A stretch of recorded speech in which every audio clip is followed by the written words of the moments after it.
तो पिछली वीडियो में हमने एक्सरसाइज 6.3 के क्वेश्चन नंबर 7 तक क्वेश्चंस को सोल्व कर लिया था। आज की वीडियो में हम एक्सरसाइज 6.3 के क्वेश्चन नंबर 8 से सोल्व करने जा रहे हैं। तो क्वेश्चन नंबर 8 है, E is a point on the side AD produced of a parallelogram ABCD and BE intersected CD at F। इसका फिगर बना के देखें। एक पैरेललोग्राम ABCD के बारे में बात करिए एंड BE, तो इसका नाम देखे A B C और D, और इसकी साइड बोला है E is a point on the side AD produced of a parallelogram ABCD। तो जो AD है, नाम AD दिया तो इस साइड से प्रोड्यूस होगी, तो ये साइड प्रोड्यूस करिए और इसके ऊपर एक पॉइंट दिया अपन को E, मतलब अपन इसको E पे खत्म कर सकते हैं चाहे तो।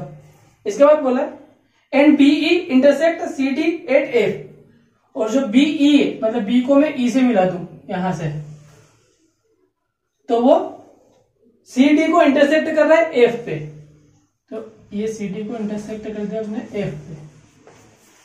शो दैट, अब इसके बाद शो करना है तो इस बात को लिख लेते हैं, टू शो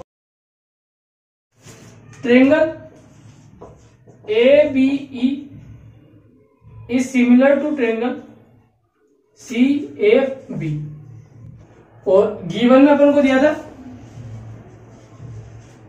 गिवन में अपन को ABCD एक पैरेललोग्राम, इसके अलावा कुछ भी नहीं दिया है, ठीक है ना। अब स्टार्ट करें ABE, तो ABE एक ट्रायंगल ये और CFB दूसरा ट्रायंगल, दोनों ट्रायंगल नजर आ रहे हैं। अब इन दोनों को सिमिलर बताना है तो क्या चीज अपन बता सकते हैं, सेम एक तो चीज बता सकते हैं, एंगल A एंगल C के बराबर होगा। क्यों होगा?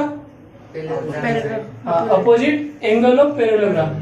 तो एक बात तो ये लिख देंगे अपन। इसके अलावा और क्या बता सकते हैं, या तो कोई एक और एंगल बराबर बता दे तो डबल A सिमिलरिटी लगा देंगे, और नहीं तो फिर साइड का रेशियो बराबर लेना पड़ेगा। ओके, देखो ये BC और AE पैरेलल साइड होंगी, यस सर, है ना। तो ये वाला एंगल और ये वाला एंगल आपस में बराबर होगा अल्टरनेट इंटीरियर एंगल से, यस सर, ठीक है ना। तो हो गया अपने पास, एक ये एंगल बराबर हो गया और एक ये वाला एंगल बराबर हो गया। तो लिख लेते in triangle ABE and CFB, triangle CFB। सबसे पहले हम बोल सकते हैं ABE का एंगल A के बारे में क्या लिख सकते हैं, इसको एंगल EAB, और CFB का कौन सा एंगल हो जाएगा, एंगल BCF बराबर होंगे। क्यों होंगे, रीजन क्या है, अपोजिट एंगल ऑफ पैरेललोग्राम। इसके अलावा एक और एंगल बोला अपन ने AEB इक्वल टू एंगल कौन सा, EBC। EBC भी बोल सकते हैं। अभी अपन कैसा नाम लिख रहे उससे मतलब नहीं, अपना एंगल सही आना चाहिए। ये वाला एंगल इसके बराबर है तो AEB बोलो या BEA बोलो, कोई दिक्कत नहीं है। बाद में जब ट्रायंगल को सिमिलर बताएंगे तब एकदम करेक्ट बताना है अपन को, उसमें गलत नहीं होना चाहिए, ठीक है ना। तो ये किसके थ्रू बोला अपन ने, alternate interior angle of parallel lines R equal, ऐसा पूरा लिखना चाहिए पर वह ठीक है नहीं। अब अपन डबल A सिमिलरिटी लगा सकते हैं, तो by double A similarity triangle. अभी अपन को दिक्कत नहीं है कि कौन से किसके बराबर है, तो नाम ढूंढने की दिक्कत नहीं है क्योंकि क्वेश्चन में अपन को पहले से दे रखा है। तो यहाँ पे वैसा का वैसे लिख दो, क्योंकि अपन जानते हैं कि जो करस्पॉन्डिंग साइड होती है, करस्पॉन्डिंग एंगल होते हैं, वो सेम पोजीशन पे आते हैं। तो यहाँ पे वो चीज का ध्यान रखना था। तो इसमें क्वेश्चन में डायरेक्ट दे रखा है तो ऑफकोर्स ये देख के दे रखा होगा, करस्पॉन्डिंग एंगल जो है वो सेम पोजीशन पे होंगे। चेक भी कर सकते हैं, A के करस्पॉन्डिंग में आ रहा है C, तो सेम पोजीशन A की C के साथ है, ऐसे E की B के साथ है, यहाँ पे E की B के साथ है, तो कोई दिक्कत ही नहीं है अपन को, ठीक है। क्वेश्चन नंबर 9 है, इन फिगर 6.3 है जो हमने यहाँ पे बना लिया है, ABC and AMP are two right triangles। तो देखिए ABC और AMP ये दो ट्रायंगल बता रखे जो राइट एंगल ट्रायंगल है।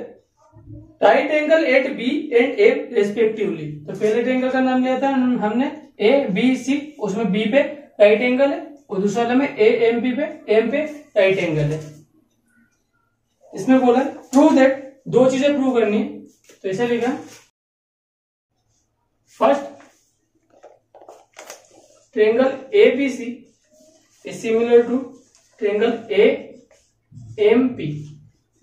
तो ABC और AMP इसमें कौन कौन से एंगल हम बराबर बोल सकते हैं?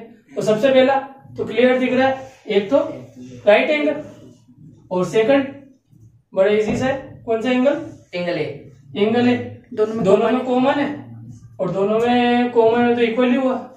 तो लिख सकते हैं in triangle ABC and triangle AMP, angle ABC equal to होगा एंगल AMP। लिखने में किस बात का ध्यान रखना है?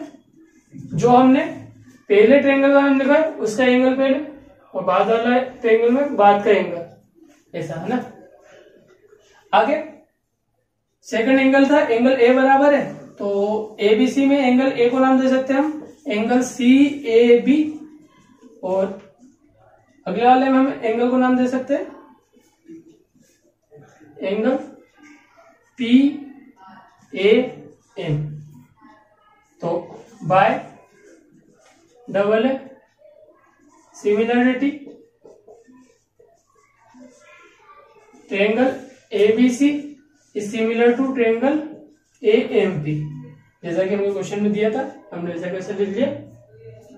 अच्छा, इसमें हमने रीजन नहीं लिखे, किस रीजन के कारण से? तो पहला तो रीजन था 90 डिग्री राइट एंगल जो कि गिवन था और सेकंड था कॉमन एंगल। ये हो गया हमारा क्वेश्चन। सेकंड वाला पार्ट था हमारा CA upon PA equal to BC upon MP बताना था।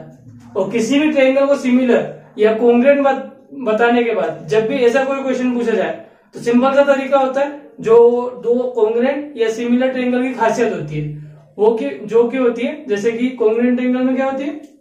सिम्प्लिसिटी, है ना। yes, ऐसे इसके अंदर भी है। इसके अंदर क्या थी लाइन, जो ट्रायंगल सिमिलर होते हैं उनके जो करस्पॉन्डिंग पार्ट का रेशियो होता है वो इक्वल होता है या प्रोपोर्शन होता है। तो अपन लिख सकते हैं फर्स्ट, जो फर्स्ट बीट में हमने देखा है triangle ABC is similar to triangle AMP। तो हम लिख सकते हैं, पूरी लाइन लिखनी पड़ेगी पहले, corresponding ratio corresponding side of similar triangle are in same proportion या are equal.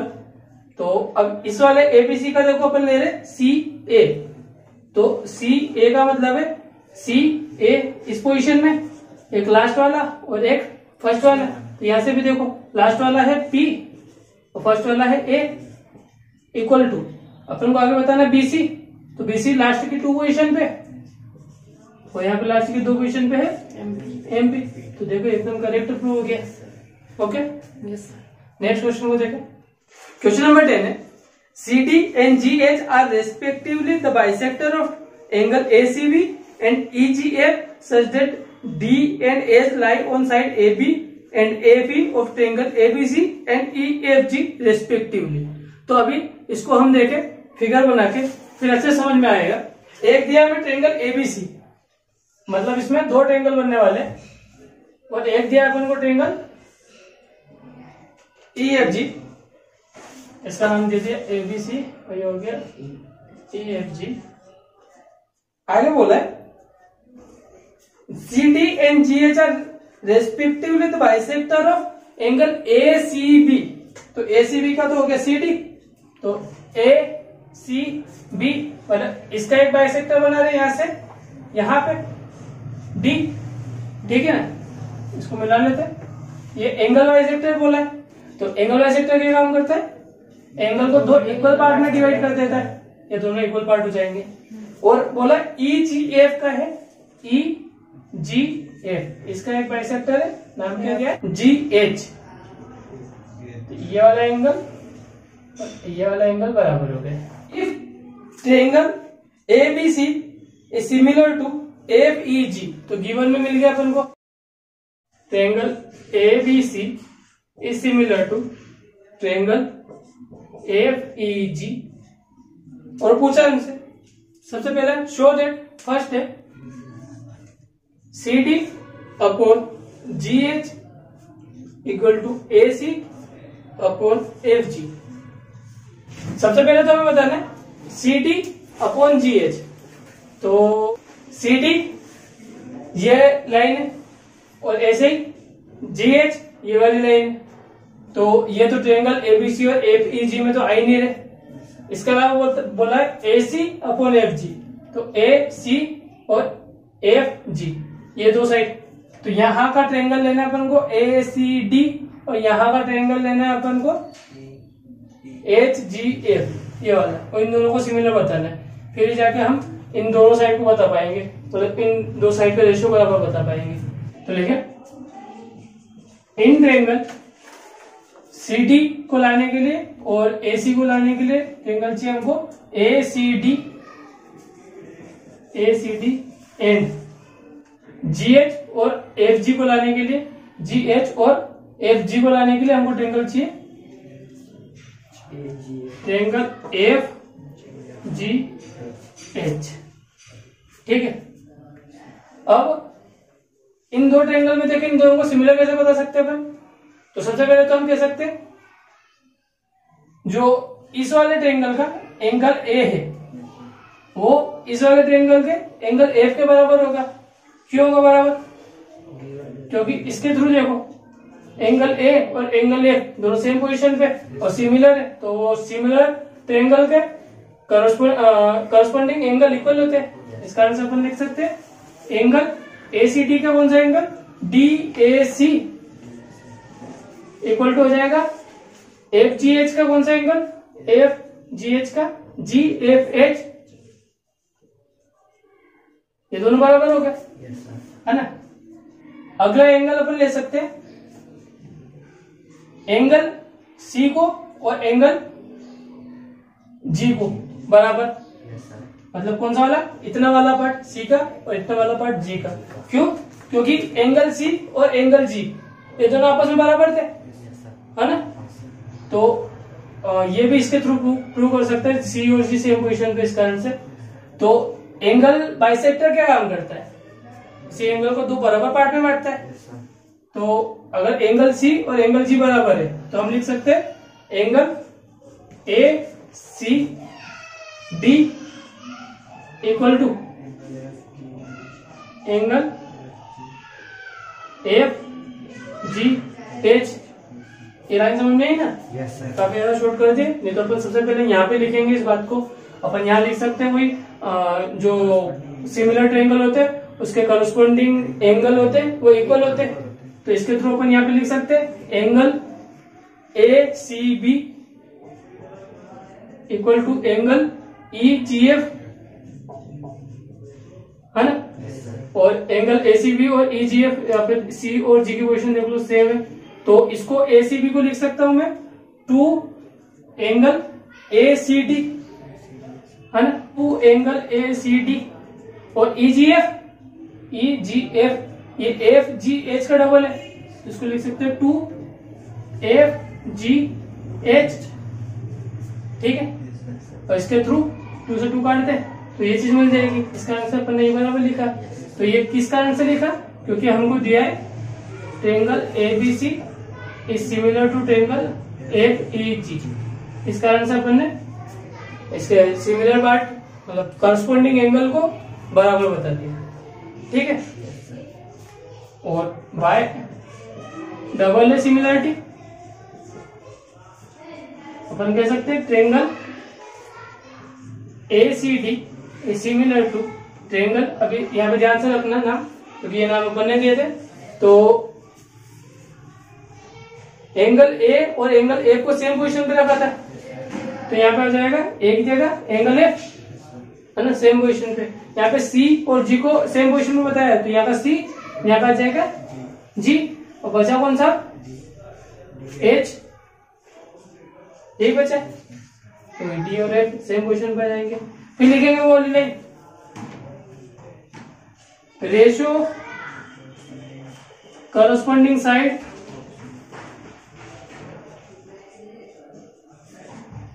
of similar triangle are in same proportion या are equal। तो इसका आंसर अपन लिख सकते हैं, यहां से लिया अपन ने सी डी, तो सी डी लास्ट दो पोजीशन पे और लास्ट दो पोजीशन पे है G H, equal to A C first की दो पोजीशन पे और फर्स्ट की दो पोजीशन पे एफ जी। ये हो गया प्रूफ। इसका सेकंड पार्ट देखें। सेकंड पार्ट में दिया हमें triangle D C B similar to triangle H G E. देखें ट्रायंगल डी सी बी, तो डी सी बी, और एच जी ई, तो एच जी ई, यहाँ पे भी रेस्ट वाला है, तो इसमें भी सेम चीज लगा था जो यहाँ पे एप्लीकेबल करी थी अपन ने। इन triangle D C B and triangle H G E, सबसे पहले तो अपन कौन सा एंगल बराबर बता सकते हैं, इसका एंगल बी और इसका angle E. Angle C B D equal to angle G E H, और एक और angle B C D equal to angle E G H. इसको बराबर क्यों बता सकते हैं, क्योंकि जिस सेम अपन ने यहाँ पे जो लाइन करी थी, तो इस एसीडी को बजाय इस वाले को अपन लिख सकते थे टू एंगल एसीबी को ए सी बी, इसको अपन लिख सकते थे B C D, to B C D, यहाँ पे टू बी सी डी लिख दिया। और इस वाले को वही एंगल, ये बाइसेक्टर इस कारण से, और इस वाले को लिख सकते थे ई जी एच, इस हिसाब से टू ई जी एच अपन ने इन दोनों को बराबर बता दी। और इसका भी रीजन बता सकते हैं अपन, triangle A B C similar to triangle A P G, इस कारण से। और by double A similarity triangle D C B similar to triangle H G E. Okay, आगे थर्ड वाला पार्ट है D C A similar to triangle H G F, मतलब D C A और H G F, ये कैसे बताएंगे, पहले बता दिया अपन ने। तो अपन यहाँ पे लिख दो, इक्वेशन फर्स्ट लिखिए आप, by equation first, by part first में अपन ने बताया triangle A C D similar to triangle F G H. अब इसी को घुमा फिरा के लिखे तो ए सी डी को अपन डी सी ए लिख सकते हैं। So triangle D C A is similar to triangle H G F. अब यहाँ पे देखो सब एक जैसे पार्टी चेंज हुए, करस्पॉन्डिंग पार्टी चेंज हुए, जैसे कि ए की पोजीशन लास्ट में गई तो एफ की पोजीशन लास्ट में चलेगी। ओके, ये वाला क्वेश्चन में कुछ कर दिया। ओके, तो आज के लिए इतना ही रहने देते, नेक्स्ट वीडियो में वापस से बचे हुए नेक्स्ट क्वेश्चन करेंगे।